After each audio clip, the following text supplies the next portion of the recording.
ನಮಸ್ಕಾರ ಬಂಧುಗಳೇ. ಜೀವನದಲ್ಲಿ ಸಂಕಟಗಳು ಬರುವುದು ಬೇಡ ಅನ್ನುವುದು ಪ್ರತಿಯೊಬ್ಬ ಮನುಷ್ಯನ ಆಸೆಯಾಗಿರುತ್ತದೆ. ಹಾಗಾಗಿ ಇಂದು ನಾವು ಸಂಕಟಗಳನ್ನು ನಿವಾರಿಸುವ ಒಂದು ಶಕ್ತಿಶಾಲಿ ಮಂತ್ರವನ್ನು ಪಾರಾಯಣ ಮಾಡಿದ್ದೇವೆ. ಗಣೇಶ ದೇವರ ಈ ಮಂತ್ರವನ್ನು ಭಕ್ತಿ ಹಾಗೂ ಶ್ರದ್ಧೆಯಿಂದ ಪೂರ್ತಿ 108 ಬಾರಿ ಪ್ರತಿದಿನ ಪಾರಾಯಣ ಅಥವಾ ಶ್ರವಣ ಮಾಡಿದರೆ ಸಂಕಟಗಳು ನಿವಾರಣೆಯಾಗುತ್ತವೆ. ದುರದೃಷ್ಟ ದೂರವಾಗಿ ಅದೃಷ್ಟ ಕೈ ಹಿಡಿಯುತ್ತದೆ. ಕೆಲಸದ ಮಧ್ಯದಲ್ಲಿ ಬರುವ ವಿಘ್ನಗಳು ದೂರವಾಗುತ್ತವೆ. ಮನಸ್ಸು ಪ್ರಸನ್ನವಾಗಿರುತ್ತದೆ ಮತ್ತು ಶ್ರೀ ಗಣೇಶ ದೇವರ ಅಪಾರ ಆಶೀರ್ವಾದ ದೊರೆಯುತ್ತದೆ. ಈ ಮಂತ್ರದಲ್ಲಿ ಶ್ರೀ ಗಣೇಶ ದೇವರನ್ನು ಹೇರಂಬ ಎಂದು ಕರೆಯಲಾಗಿದೆ.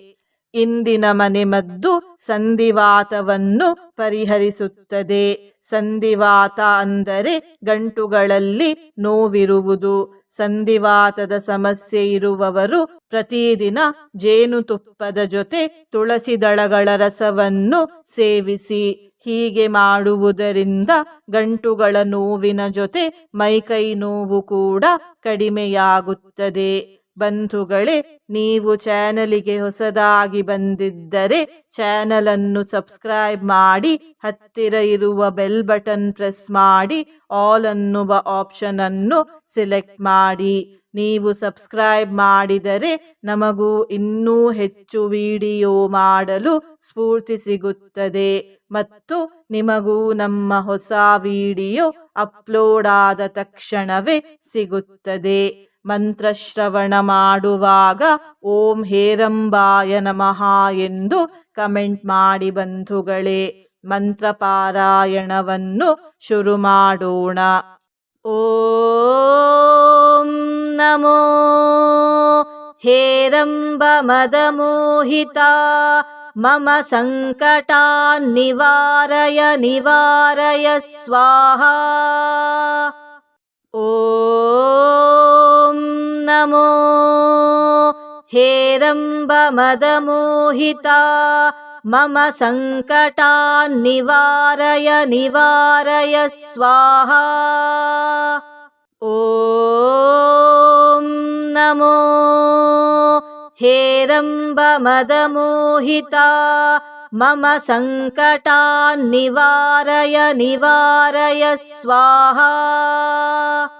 ಓಂ ನಮೋ ಹೇರಂಬ ಮದಮೋಹಿತ ಮಮ ಸಂಕಟಾನ್ ನಿವಾರಯ ನಿವಾರಯ ಸ್ವಾಹಾ. ಓಂ ನಮೋ ಹೇರಂಬ ಮದಮೋಹಿತ ಮಮ ಸಂಕಟಾನ್ ನಿವಾರಯ ನಿವಾರಯ ಸ್ವಾಹಾ. ಓಂ ನಮೋ ಹೇರಂಬ ಮದಮೋಹಿತ ಮಮ ಸಂಕಟಾನ್ ನಿವಾರಯ ನಿವಾರಯ ಸ್ವಾಹಾ. ಓಂ ನಮೋ ಹೇರಂಬ ಮದಮೋಹಿತ ಮಮ ಸಂಕಟಾನ್ ನಿವಾರಯ ನಿವಾರಯ ಸ್ವಾಹಾ. ಓಂ ನಮೋ ಹೇರಂಬ ಮದಮೋಹಿತ ಮಮ ಸಂಕಟಾನ್ ನಿವಾರಯ ನಿವಾರಯ ಸ್ವಾಹಾ. ಓಂ ನಮೋ ಹೇರಂಬ ಮದಮೋಹಿತ ಮಮ ಸಂಕಟಾನ್ ನಿವಾರಯ ನಿವಾರಯ ಸ್ವಾಹಾ.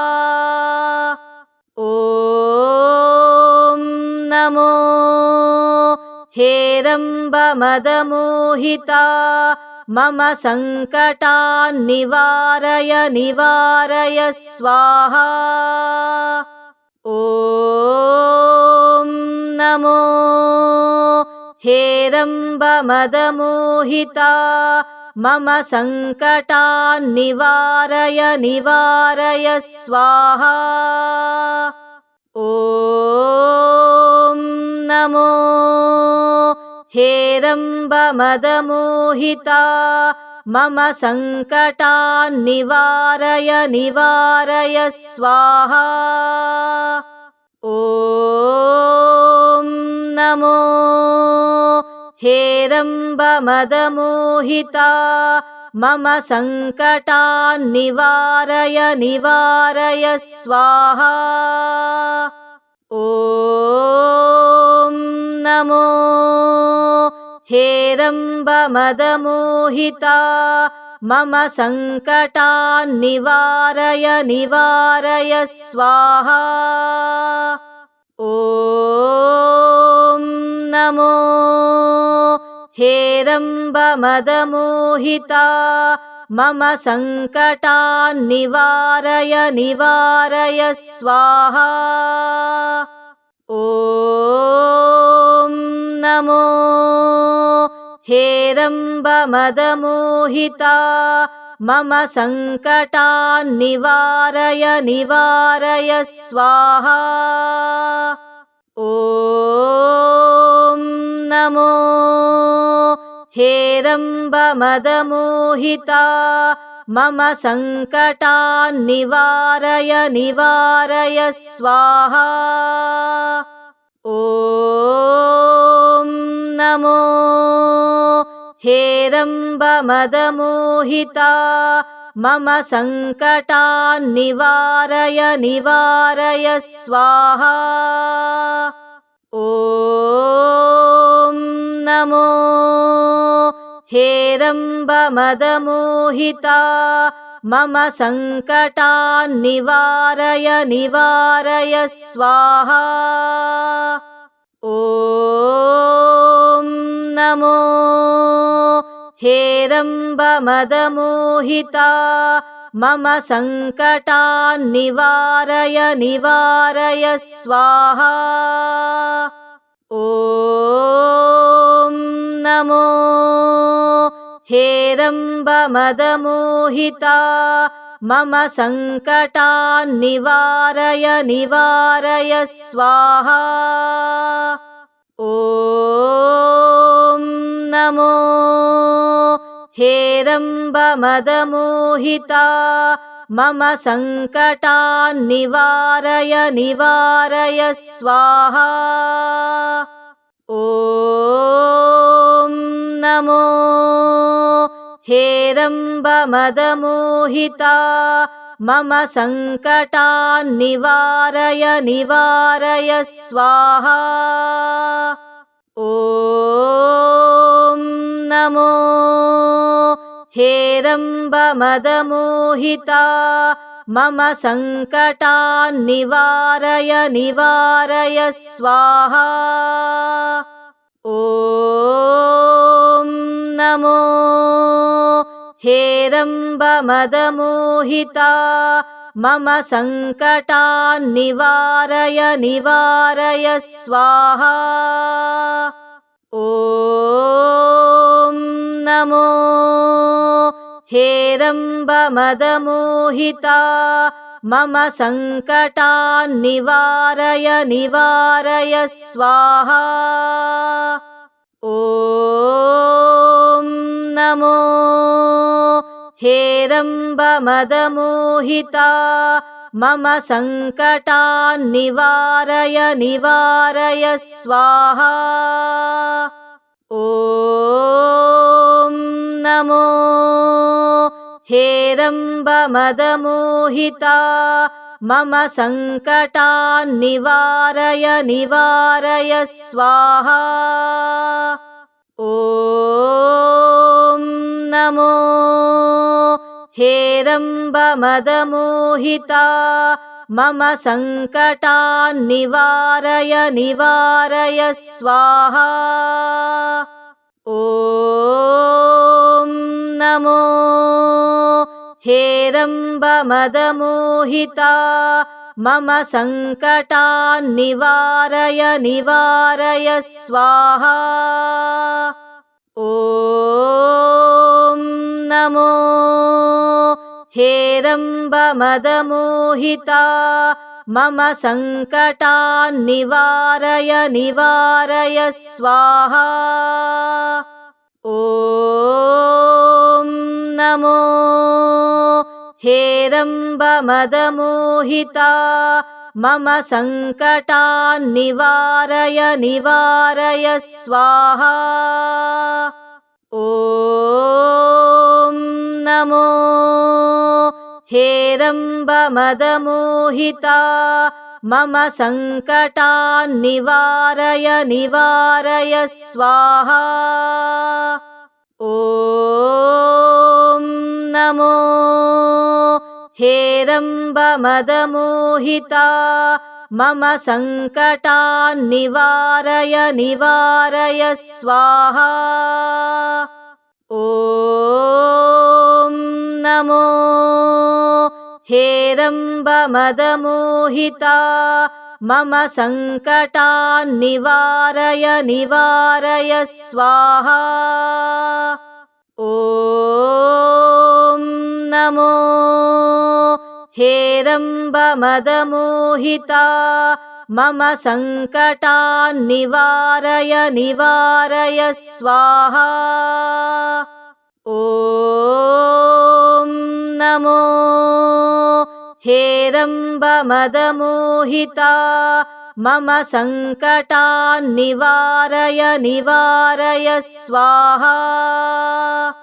ॐ नमो हेरम्बमदमोहिता मम सङ्कटान्निवारय निवारय स्वाहा। ॐ नमो हेरम्बमदमोहिता मम सङ्कटान्निवारय निवारय स्वाहा। ॐ नमो हेरम्बमदमोहिता मम सङ्कटान्निवारय निवारय स्वाहा। ॐ नमो हेरम्बमदमोहिता मम सङ्कटान्निवारय निवारय स्वाहा। ॐ नमो हेरम्बमदमोहिता मम सङ्कटान्निवारय निवारय स्वाहा। ॐ नमो हेरम्बमदमोहिता मम सङ्कटान्निवारय निवारय स्वाहा। ॐ नमो हेरम्बमदमोहिता मम सङ्कटान्निवारय निवारय स्वाहा। ॐ नमो हेरम्बमदमोहिता मम सङ्कटान्निवारय निवारय स्वाहा। ॐ नमो हेरम्बमदमोहिता मम सङ्कटान्निवारय निवारय स्वाहा। ॐ नमो हेरम्बमदमोहिता मम सङ्कटान्निवारय निवारय स्वाहा। ॐ नमो हेरम्बमदमोहिता मम सङ्कटान्निवारय निवारय स्वाहा। ॐ नमो हेरम्बमदमोहिता मम सङ्कटान्निवारय निवारय स्वाहा। ॐ नमो हेरम्बमदमोहिता मम सङ्कटान्निवारय निवारय स्वाहा। ॐ नमो हेरम्बमदमोहिता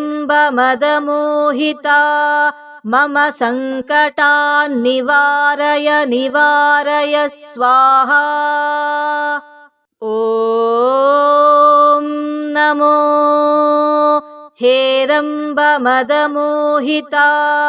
मम सङ्कटान्निवारय निवारय स्वाहा। ॐ नमो हेरम्बमदमोहिता मम सङ्कटान्निवारय निवारय स्वाहा। ॐ नमो हेरम्बमदमोहिता मम सङ्कटान्निवारय निवारय स्वाहा। ॐ नमो हेरम्बमदमोहिता मम सङ्कटान्निवारय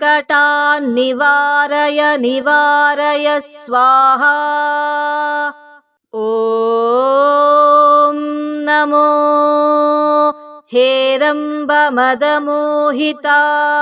मम सङ्कटान्निवारय निवारय स्वाहा। ॐ नमो हेरम्बमदमोहिता मम सङ्कटान्निवारय निवारय स्वाहा। ॐ नमो हेरम्बमदमोहिता मम सङ्कटान्निवारय निवारय स्वाहा।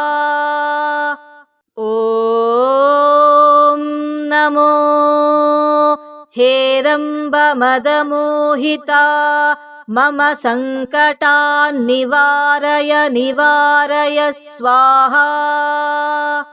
ॐ नमो हेरम्बमदमोहिता मम सङ्कटान्निवारय निवारय स्वाहा।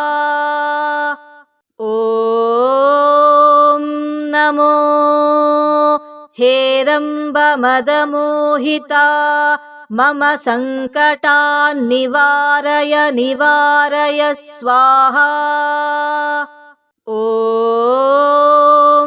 नमो हेरम्बमदमोहिता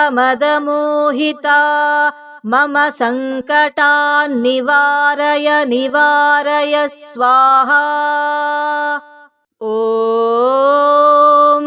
नमो हेरम्बमदमोहिता मम सङ्कटान्निवारय निवारय स्वाहा। ॐ नमो हेरम्बमदमोहिता मम सङ्कटान्निवारय निवारय स्वाहा। ॐ नमो हेरम्बमदमोहिता मम सङ्कटान्निवारय निवारय स्वाहा। ॐ नमो हेरम्बमदमोहिता मम सङ्कटान्निवारय निवारय स्वाहा। ॐ नमो हेरम्बमदमोहिता मम सङ्कटान्निवारय निवारय स्वाहा। ॐ नमो हेरम्बमदमोहिता मम सङ्कटान्निवारय निवारय स्वाहा। ॐ नमो हेरम्बमदमोहिता मम सङ्कटान्निवारय निवारय स्वाहा। ॐ नमो हेरम्बमदमोहिता मम सङ्कटान्निवारय निवारय स्वाहा। ॐ नमो हेरम्बमदमोहिता मम सङ्कटान्निवारय निवारय स्वाहा। ॐ नमो हेरम्बमदमोहिता मम सङ्कटान्निवारय निवारय स्वाहा। ॐ नमो हेरम्बमदमोहिता मम सङ्कटान्निवारय निवारय स्वाहा। ॐ नमो हेरम्बमदमोहिता मम सङ्कटान्निवारय निवारय स्वाहा। ॐ नमो हेरम्बमदमोहिता मम सङ्कटान्निवारय निवारय स्वाहा। ॐ नमो हेरम्बमदमोहिता मम सङ्कटान्निवारय निवारय स्वाहा। ॐ नमो हेरम्बमदमोहिता मम सङ्कटान्निवारय निवारय स्वाहा। ॐ नमो हेरम्बमदमोहिता मम सङ्कटान्निवारय निवारय स्वाहा। ॐ नमो हेरम्बमदमोहिता मम सङ्कटान्निवारय निवारय स्वाहा। ॐ नमो हेरम्बमदमोहिता मम सङ्कटान्निवारय निवारय स्वाहा। ॐ नमो हेरम्बमदमोहिता मम सङ्कटान्निवारय निवारय स्वाहा। ॐ नमो हेरम्बमदमोहिता मम सङ्कटान्निवारय निवारय स्वाहा। ॐ नमो हेरम्बमदमोहिता मम सङ्कटान्निवारय निवारय स्वाहा। ॐ नमो हेरम्बमदमोहिता मम सङ्कटान्निवारय निवारय स्वाहा। ॐ नमो हेरम्बमदमोहिता मम सङ्कटान्निवारय निवारय स्वाहा। ॐ नमो हेरम्बमदमोहिता मम सङ्कटान्निवारय निवारय स्वाहा। ॐ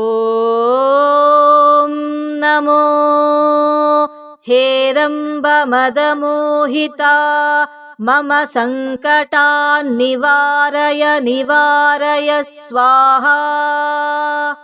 ॐ नमो हेरम्बमदमोहिता मम सङ्कटान्निवारय निवारय स्वाहा।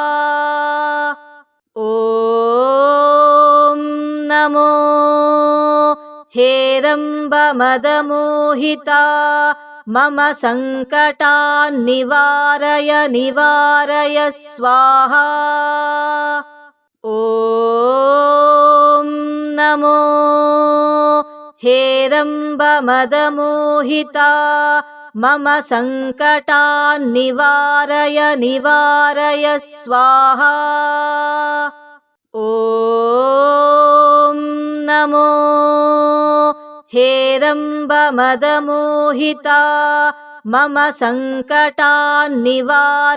निवारय स्वाहा।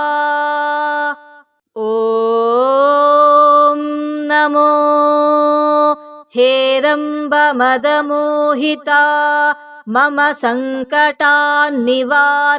निवारय स्वाहा। ॐ नमो हेरम्बमदमोहिता मम सङ्कटान्निवारय निवारय स्वाहा। ॐ नमो हेरम्बमदमोहिता मम सङ्कटान्निवारय निवारय स्वाहा। ॐ नमो हेरम्बमदमोहिता मम सङ्कटान्निवारय निवारय स्वाहा। ॐ नमो हेरम्बमदमोहिता मम सङ्कटान्निवारय निवारय स्वाहा। ॐ नमो हेरम्बमदमोहिता मम सङ्कटान्निवारय निवारय स्वाहा। ॐ नमो हेरम्बमदमोहिता मम सङ्कटान्निवारय निवारय स्वाहा। ॐ नमो हेरम्बमदमोहिता मम सङ्कटान्निवारय निवारय स्वाहा। ॐ नमो हेरम्बमदमोहिता मम सङ्कटान्निवारय निवारय स्वाहा। ॐ नमो हेरम्बमदमोहिता मम सङ्कटान्निवारय निवारय स्वाहा। ॐ नमो हेरम्बमदमोहिता मम सङ्कटान्निवारय निवारय स्वाहा। ॐ नमो हेरम्बमदमोहिता मम सङ्कटान्निवारय निवारय स्वाहा। ॐ नमो हेरम्बमदमोहिता मम सङ्कटान्निवारय निवारय स्वाहा।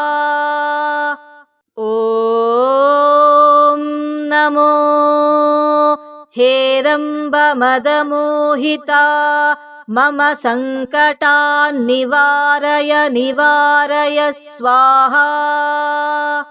ॐ नमो हेरम्बमदमोहिता मम सङ्कटान्निवारय निवारय स्वाहा। ॐ नमो हेरम्बमदमोहिता मम सङ्कटान्निवारय निवारय स्वाहा। ॐ